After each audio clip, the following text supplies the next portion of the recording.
नमस्कार दोस्तों, being IAS में आपका हार्दिक स्वागत है। दोस्तों, आज से हम ज्योग्राफी की सीरीज स्टार्ट करने जा रहे हैं। तो दोस्तों, आज हम डिस्कस करने जा रहे हैं इंडियन फिजिकल ज्योग्राफी जो फर्स्ट चैप्टर है 11th क्लास का। तो उसमें लोकेशन और साइज और एक्सटेंट हम जो भी है वो डिस्कस करने जा रहे हैं। तो देखते हैं दोस्तों, इंडिया का जो एक्सटेंट है north to south and east to west जितना भी है वो हम यहाँ पे हम याद कर लेंगे, या तो मतलब नॉर्मल अगर एक दो बार देख लेंगे तो भी याद हो जाएगा, या एग्जाम में भूलेंगे नहीं कि हाँ क्या डिजिट्स लिखी हुई थी। क्योंकि यूपीपीसीएस वगैरह के जो एग्जाम्स होते हैं उसमें फैक्चुअल क्वेश्चंस बहुत ज़्यादा होते हैं और इस तरह के क्वेश्चन बन भी सकते हैं जो कोस्ट लाइन पे या तो किसी भी तरह से, क्योंकि पहले जो क्वेश्चन आए हैं हमारे उस टाइप के रहे हैं कि कौन कौन सी कंट्रीज से इंडिया जो है बॉर्डर शेयर करता है और जो ट्रॉपिक ऑफ कैंसर कौन कौन से स्टेट से जा रही है, इस तरह के क्वेश्चंस बनते हैं। तो हम इनको भी देख लेते हैं कि कहाँ हमारा नॉर्थ साउथ पॉइंट्स पड़ रहे हैं और कहाँ पे ईस्ट वेस्ट पॉइंट जो भी पड़ रहे हैं। तो नॉर्थ हमारा पड़ता है 37 डिग्री 6 मिनट पे नॉर्थ लैटिट्यूड, और साउथ हमारा पड़ता है 8 डिग्री 4 मिनट्स पे नॉर्थ लैटिट्यूड, और वेस्ट में हमारा पड़ता है ये जो द्वारका वाला एरिया होता है, इसमें होता है हमारा 68 डिग्री 7 मिनट ईस्ट लॉन्जिट्यूड। और जो हमारा ईस्ट में होता है हमारा जो अरुणाचल प्रदेश साइड में होता है ये होता है हमारा 97 डिग्री 25 मिनट ईस्ट लॉन्जिट्यूड।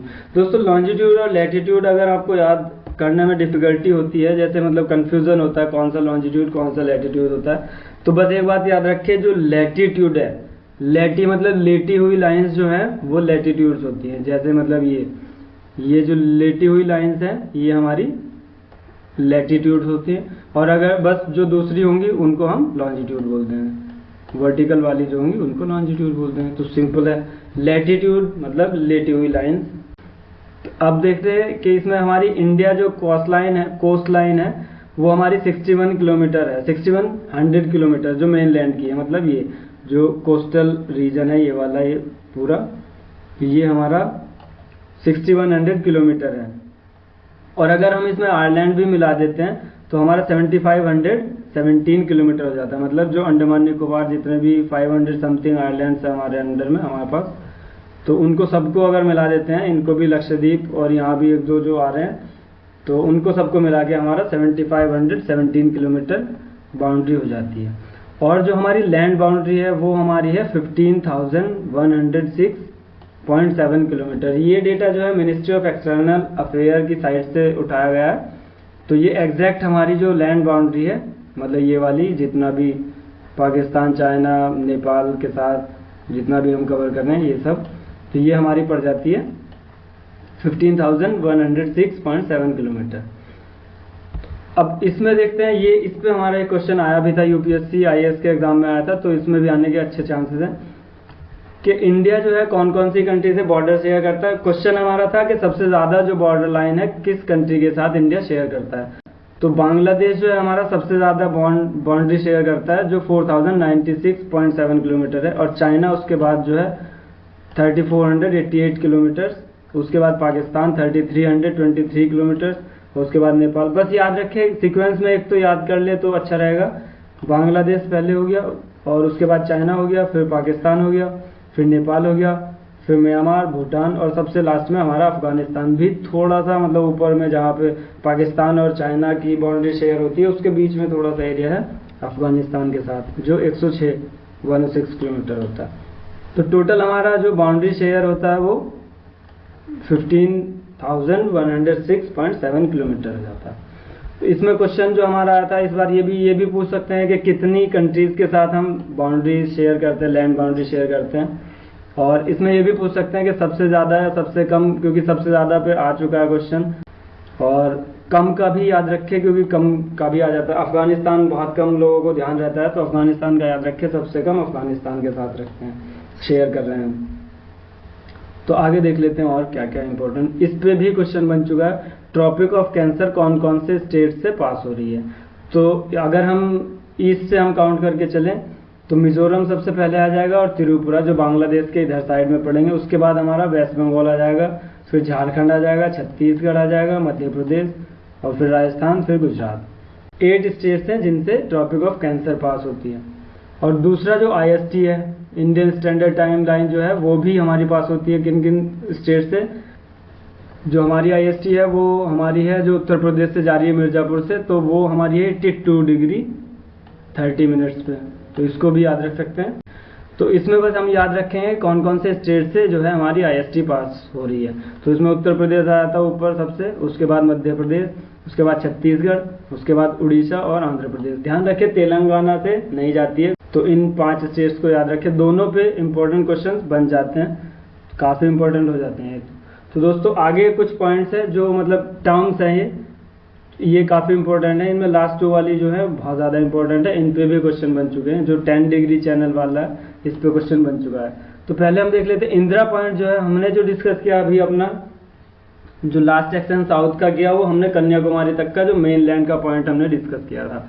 अभी इसमें जो है इंदिरा पॉइंट जो हमारा इंडियन टेरिटरी का साउथ ईस्ट पॉइंट जो है, मतलब सबसे दूर वाला पॉइंट जो है, तो वो हमारा है इंदिरा पॉइंट। इसको पिग्मेलियन पॉइंट भी बोलते हैं। तो इसका जो कोऑर्डिनेट्स है वो 6 डिग्री 45 मिनट नॉर्थ लॉन्जिट्यूड है, लैटिट्यूड सॉरी।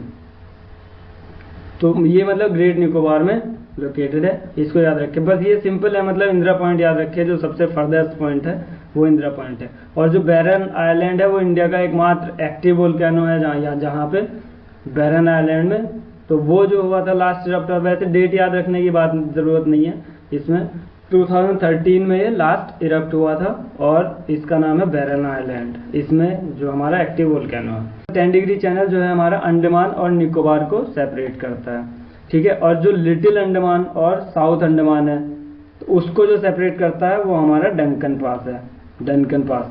तो इन दोनों को याद रखें, बहुत इंपॉर्टेंट बन जाते हैं क्योंकि क्वेश्चन आ चुके हैं इसलिए। और कैपिटल ऑफ पोर्ट ब्लेयर ये तो मतलब कोई ज़्यादा इंपॉर्टेंट नहीं, साउथ अंडमान में कैपिटल जो हमारी पोर्ट ब्लेयर है वो साउथ अंडमान में है। और ये दोनों भी हमारे इंपॉर्टेंट है, 9 डिग्री चैनल और 8 डिग्री चैनल। 9 डिग्री चैनल जो है हमारा मिनिकोय को सेपरेट करता है लक्षद्वीप से, और 8 डिग्री चैनल जो है हमारा लक्षद्वीप को सेपरेट करता है मालदीव से। तो इन दोनों को ध्यान रखें, बहुत ज़्यादा इंपॉर्टेंट बन जाते हैं ये जितने भी मतलब लास्ट वाले तो काफ़ी इंपॉर्टेंट है। इनसे कम से कम 4 क्वेश्चन यहीं पे दिख रहे हैं हमें, 8 डिग्री, 9 डिग्री, 10 डिग्री और डंकन पास से। तो इन चारों चीज़ों को याद रखें। आगे कुछ टर्म्स है दोस्तों जो काफ़ी कंफ्यूजिंग होती है कि रिवर से रिलेटेड या जो कुछ भी मतलब कि क्या क्या है ये कुछ पता नहीं चलता, तो इसलिए हमने अभी शुरू में ही डिस्कस कर लिया और आगे भी ये कई बार यूज़ होंगी, तो इनको देख लेते हैं। देखिए पेरिनियल जो होती है वो रिवर्स, यहाँ पे हम रिवर्स की बात करेंगे। तो जैसे यहाँ पे इसकी डेफिनेशन भी लिखी है, अगर आप गूगल में डालेंगे तो सिंपल डेफिनेशन आपको मतलब सीधी मिल जाएगी। मतलब लास्टिंग और एग्जिस्टिंग फॉर लॉन्ग टाइम और अपेरेंटली इनफाइनाइट टाइम। मतलब यहाँ पे 12 मासी से अगर हिंदी में अगर आपको पता बताएं तो 12 मासी जो मतलब चलती रहती है, जो हमेशा के लिए जिसमें पानी रहता है। हम अगर नदी की बात करें तो जिसमें हमेशा पानी रहता है, जैसे जो हमारी नदन वाली जो जितनी भी रिवर्स हैं उनमें हमेशा पानी रहता है, गंगा, यमुना और जो इंडस हो गई, हमारी ब्रह्मपुत्र हो गई, इनमें सब में हमेशा पानी रहता है। तो ये हमारी पेरिनियल रिवर्स होती हैं। एफिमेरल जो होंगी वो हमारी मानसून बेस्ड रिवर होती हैं, जिसमें कुछ समय के लिए पानी होता है, शॉर्ट टाइम के लिए। जैसे बारिश हुई तो उनमें पानी आ गया, फिर बारिश खत्म हो गई तो पानी खत्म हो गया। तो ये हमारी होती है एफिमेरल जो रिवर्स होती हैं। एंटीसीडेंट्स रिवर्स होती हैं वो जो मतलब पहले से एग्जिस्ट कर रही थी। इस पे भी एक क्वेश्चन आ चुका था कि मतलब इंडस को पूछा गया था क्या ये एंटीसीडेंटल रिवर है, तो इंडस और ये ब्रह्मपुत्र वाली जितनी भी रिवर हैं ये एंटीसीडेंटल रिवर हैं। तो इनका जो पाथ होता है वो पहले से ही डिसाइड हुआ होता था, और जो हमारा हिमालय बना था उससे पहले ये रिवर्स जो थी वहाँ पे थी, जो टिथिस सागर जो कुछ भी मतलब उससे पहले जो भी वहाँ पे रहा होगा एरिया, तो उसमें ये रिवर थी। तो मतलब ये पूर्ववर्ती मतलब पुराने समय से ये इनका पाथ डिसाइड था। इसीलिए जो इनका जो पाथ है वो गोर्ज से होकर जाता है वहाँ पे, मतलब जो माउंटेन बना तो उन्होंने जो वहाँ से निकलने के लिए, वहाँ से क्योंकि रास्ता उनका पहले से ही था, तो वहाँ से निकलने के लिए माउंटेन्स को काट दिया, और जिससे कि गोर्ज बन जाते हैं।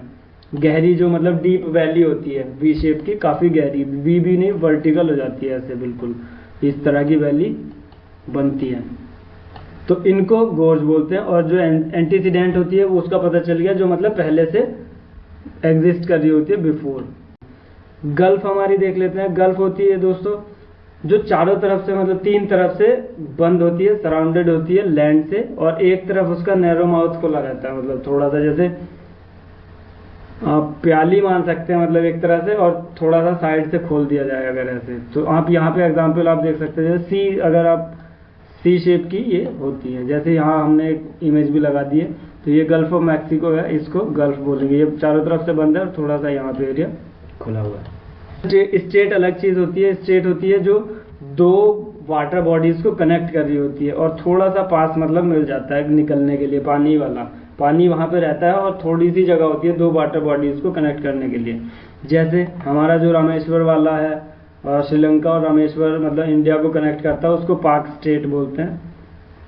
और यहाँ पे मतलब थोड़ा सा एरिया है जहाँ पे पानी रहता है, अदरवाइज ये पूरा ब्रिज टाइप का बन जाता, तो इसको हम पाक स्टेट बोलते हैं। ये जो एरिया होगा यहाँ पे छोटा सा जो है, इसको पाक स्टेट बोलते हैं। और जो मतलब 2 वाटर बॉडीज को कनेक्ट करता है, इधर वाला वाटर बॉडी और इधर वाली वाटर बॉडी को। तो दोस्तों ये इंपॉर्टेंट कुछ टर्म्स है जो हमेशा आगे डिस्कशन में यूज होती रहेंगी। और आज के डिस्कशन में बस इतना ही। Thank you.